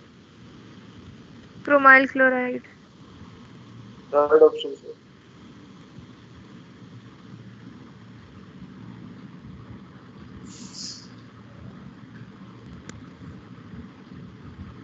हम्म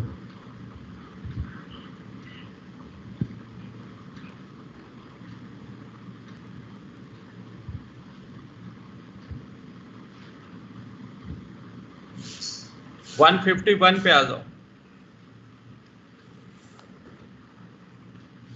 151 क्वेश्चन नंबर 9 देख लो।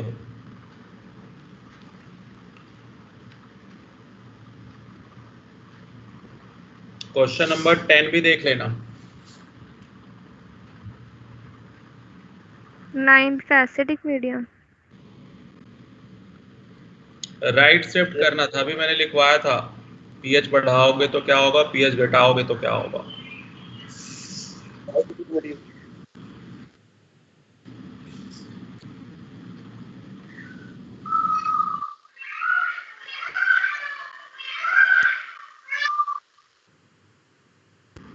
आ गया। क्वेश्चन नंबर 10 जरा देखो, कितने इक्विवेलेंट CrO बॉन्ड हैं? इक्विवेलेंट का मतलब जिसमें रेजोनेंस हो सकता है।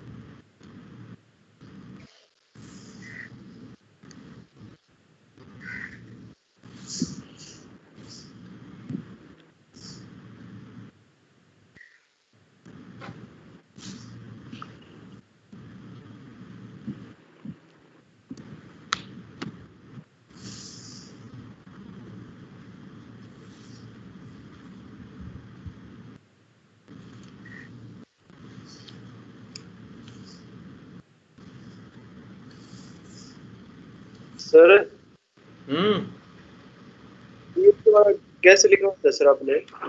क्या? जो 9th क्वेश्चन है उसमें पीएच वाला क्या कैसे लिखवा था सर, एक बार बताना। अरे पीछे लिखवाया तो था। हाँ हाँ, वो तो होगा ही, लेकिन मैंने लिखवा दिया था सीधा सीधा कि पीएच। हाँ, पीएच अगर कम होगा तो आगे बढ़ेगा बेटे, पीएच अगर ज्यादा होगा तो पीछे चला जाएगा, बैकवर्ड। चलो खैर आगे चलते हैं।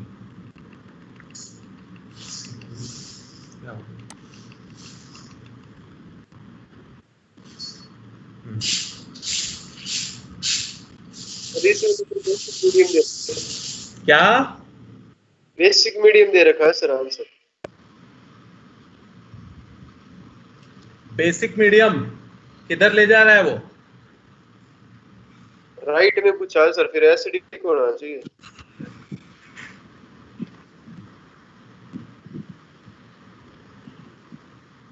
राइट, एसिडिक ही है सर, अरे एसिडिक है, गलत नहीं। एसिडिक ही है। एसिडिक ही है। मुझे भी आपने सोचने पे मजबूर कर दिया यार, क्या है। चलो अच्छा आगे चलते हैं बेटे। तो ये बैलेंसिंग आप सीखोगे है ना, आगे आ जाओ।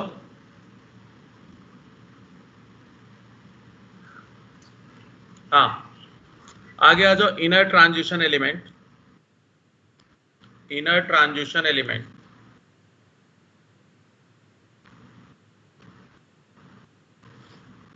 इनर ट्रांजिशन एलिमेंट लिख लो जरा, इसका दूसरा नाम है rare earth, rare earth metal.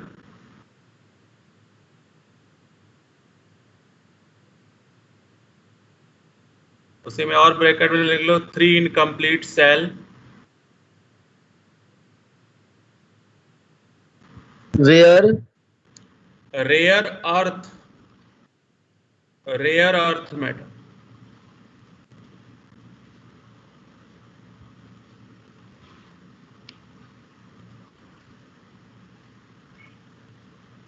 ये इसका general electronic configuration.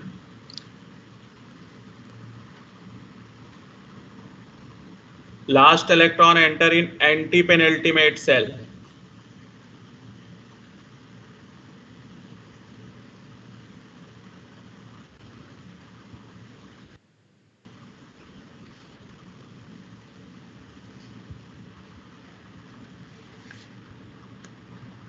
Sir n-1 D है।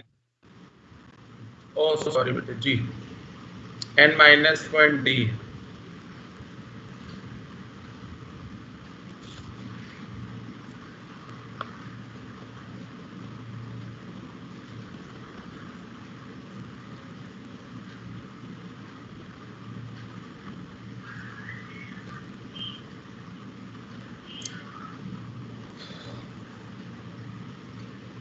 तो हेडिंग डालो लैंथेनोइड्स, लैंथेनोइड्स।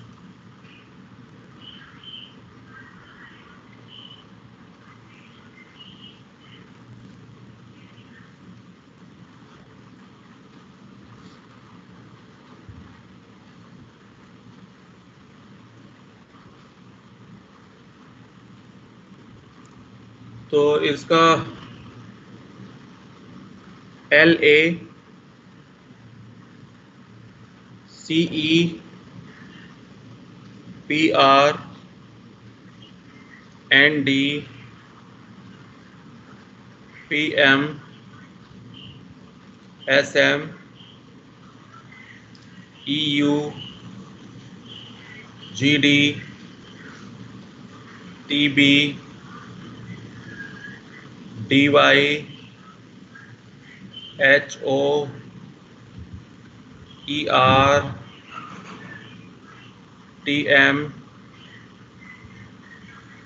YB और लास्ट में है LU।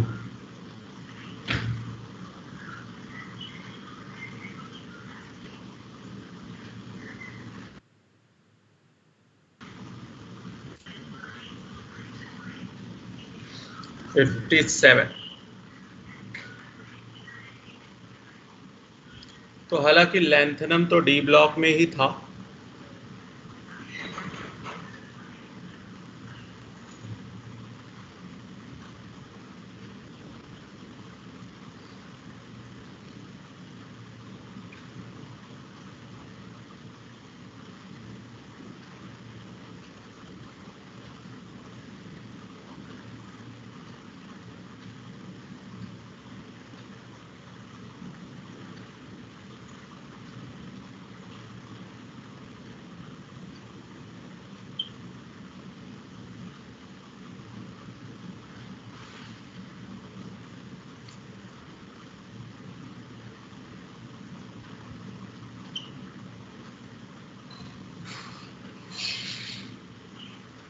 एटॉमिक नंबर 58 से होगा।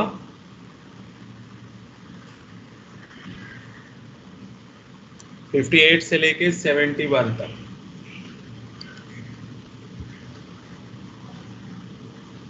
लिखो जरा, से परमानंद, से परमानंद प्रेम से, पीएम का मतलब प्रेम से। अच्छा, प्रेम से ये हो गया। एसएम प्रेम से, पीएम एसएम प्रेम से इलू इलू गाय, इलू इलू गाय तब, टीबी का मतलब तब, दय, दय का मतलब देना, तब दय हो एक, ईआर का मतलब एक, टीएम का मतलब तमाचा, तब दय हो एक तमाचा ये भी, वाई बी का मतलब ये भी, एल यू का मतलब लो, ये भी लो। यहां तक तो एलिमेंट है। इसके बाद सेंटेंस कंप्लीट कर लो। ये भी लो लाल हो गए, इसका कोई एलिमेंट नहीं है। मतलब जब गाल पे तमाचा पड़ा होगा तो उनका गाल लाल हो गया होगा। तो ये याद करने के लिए थोड़ा सा हेल्प है आपके लिए कि अगर आप कर सको। एक बार दोबारा बोलो। हाँ, से परमानंद प्रेम से इलू इलू गाए तब दय हो एक तमाचा ये भी लो, बस यहीं तक है, लो तक ही है। उसके बाद सिर्फ सेंटेंस कंप्लीट करना है, लाल हो गए।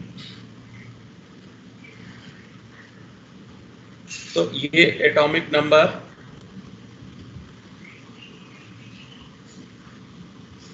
तो इस एटॉमिक नंबर याद करना बहुत इंपॉर्टेंट है ना, क्योंकि ज्यादातर इससे ज्यादा क्वेश्चन तो बनते नहीं, क्योंकि कॉन्फ़िगरेशन में एक्सेप्शन बहुत हैं।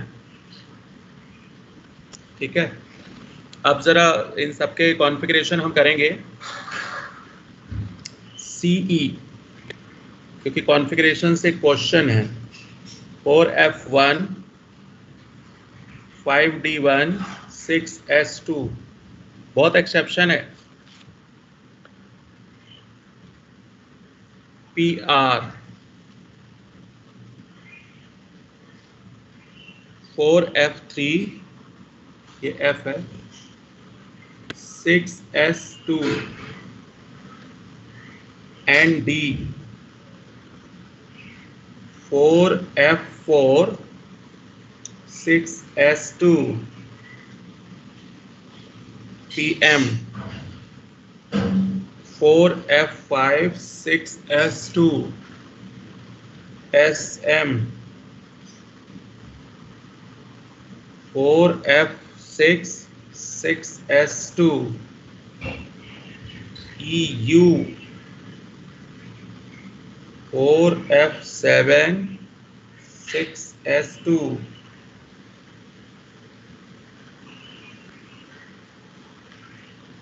CD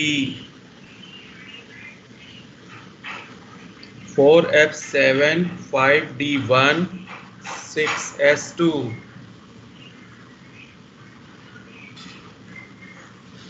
TB 4F9 6S2 DY 4F10 6S2 4F11 6S2 4F12 6S2, ये 12 है, 112 नहीं है। TM 4F13 6S2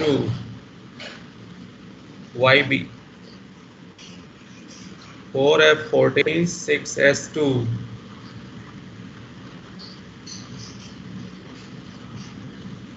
4F14 6D1। अब जिसमें जिसमें D है उसको सर्कल कर लेंगे हम। एक तो LU में है और किसमें है D, CD में है,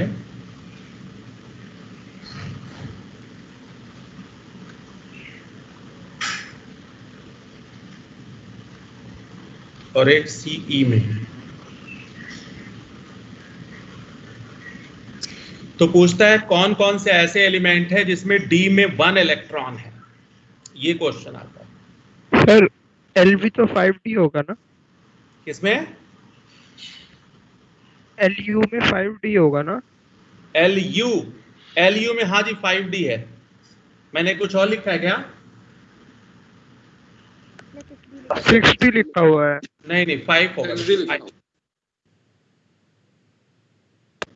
5D।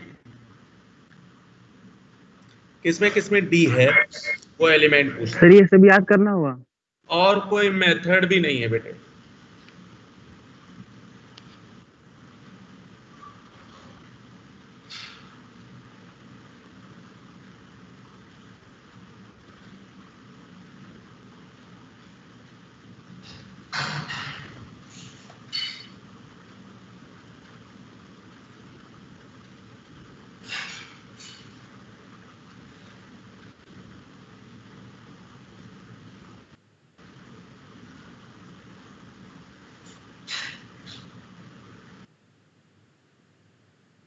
से पूछता है man made radioactive element, promethium, man made.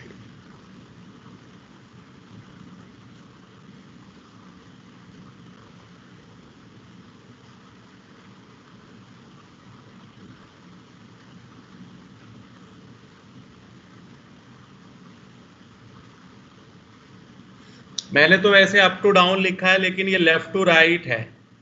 Left to right move करते हैं, इसमें साइज डिक्रीज होता है।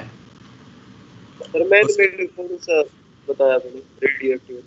हैं? Man made radioactive element कौन सा बताया? Promethium PM।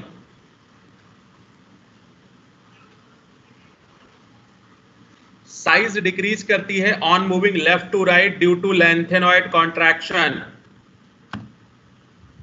Size decreases on moving left to right due to lanthanoid contraction.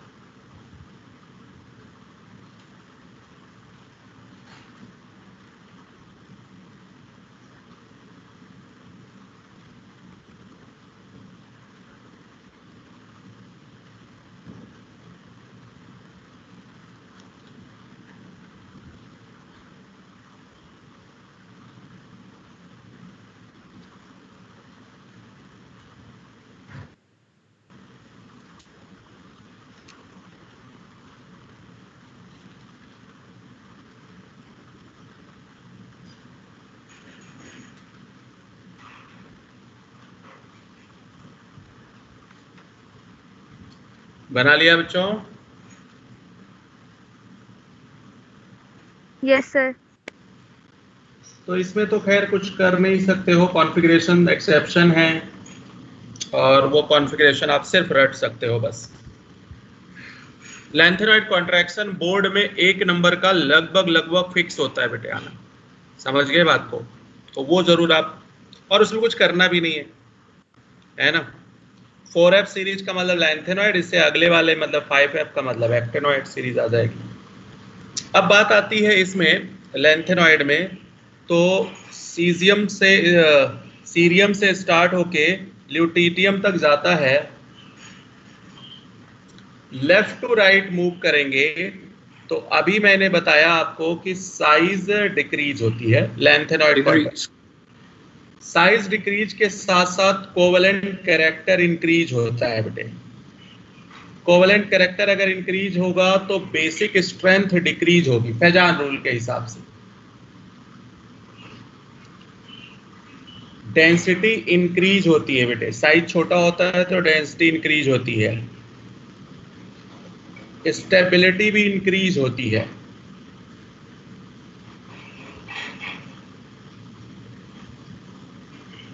Tendency to form complex, tendency to form complex increase होगा।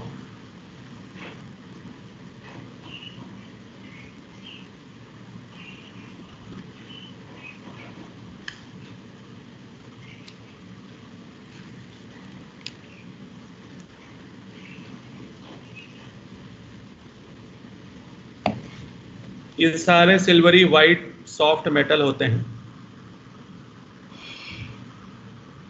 हार्डनेस इंक्रीज होता है with atomic number.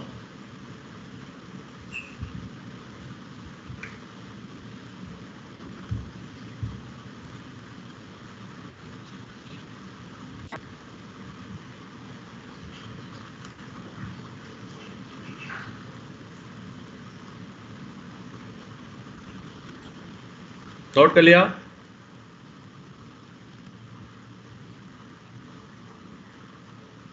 Ln है, अच्छा hardness increase होता है, हार्डनेस इंक्रीज होता है। Ln का मतलब लेंथेनॉइड, लेंथेनॉइड की जो आयोनाइजेशन एनर्जी होती है वो अप्रोक्सीमेट 600 किलो जूल पर मोल होती है। मींस इनकी जो आयोनाइजेशन एनर्जी है लेंथेनॉइड, Ln का मतलब लेंथेनॉइड, वो ऑलमोस्ट इक्वल टू है कैल्शियम के, मतलब सेकेंड ग्रुप के मेंबर के ऑलमोस्ट इक्वल है। मतलब इनकी जो केमिकल रिएक्शन होगी लाइक कैल्शियम, कैल्शियम की तरह से केमिकली रिएक्ट करेंगे।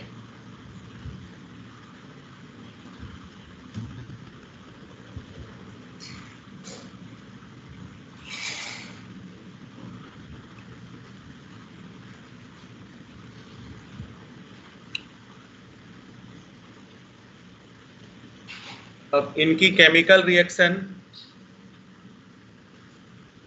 Ln का मतलब कोई भी लेंथेनॉइड, अगर इनकी हैलोजन से रिएक्शन कर दोगे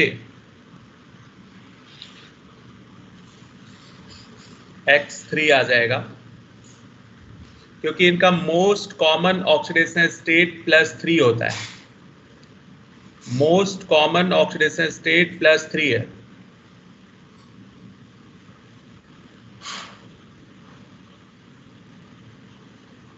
वाटर से रिएक्शन करवाओ,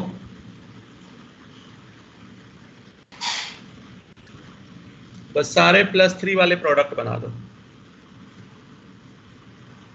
नाइट्रोजन से रिएक्ट करवाओगे LNN, सल्फर से करवा दोगे, ऑक्सीजन से करवा दो,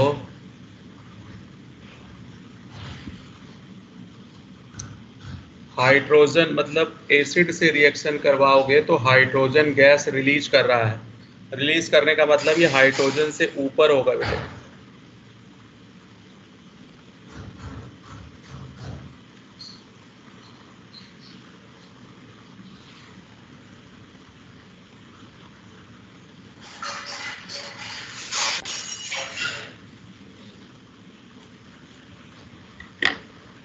एफ ब्लॉक से ज़्यादा क्वेश्चन है नहीं। क्यों नहीं है? क्योंकि एक तो रेडियो एक्टिव होते हैं और कोई केमिकल प्रॉपर्टीज को सही से नहीं फॉलो करते, क्योंकि कॉन्फ़िगरेशन ही सब उथल पुथल है।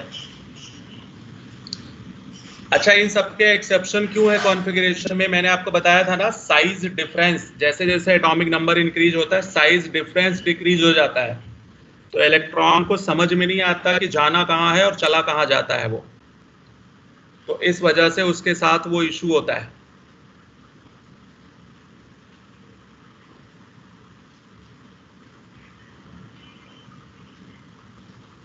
अच्छा ये बताओ, वेडनेसडे को शाम को 5 बजे से लगा दूं क्लास, या 4 बजे से लगा दूं, या 3 बजे से? जब मर्जी लगा दो सर। सर 5 सही है।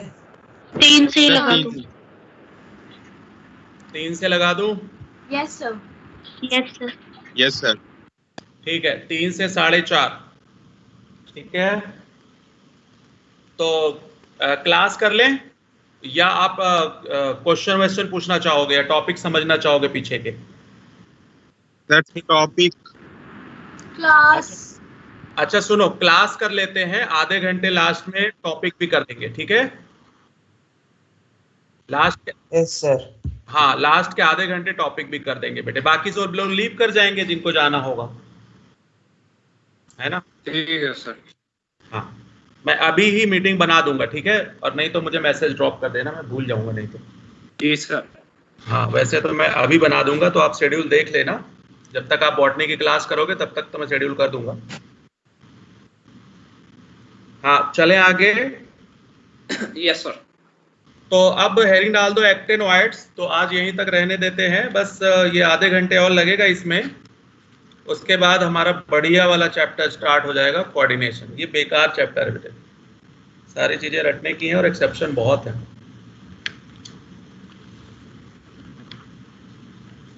कोऑर्डिनेशन में क्योंकि टाइम लगेगा, है ना?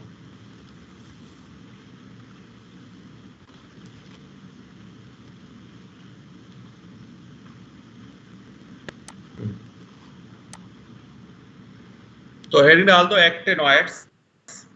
एक्टिनोइड्स भी एक ही पेज का है, ज्यादा नहीं है।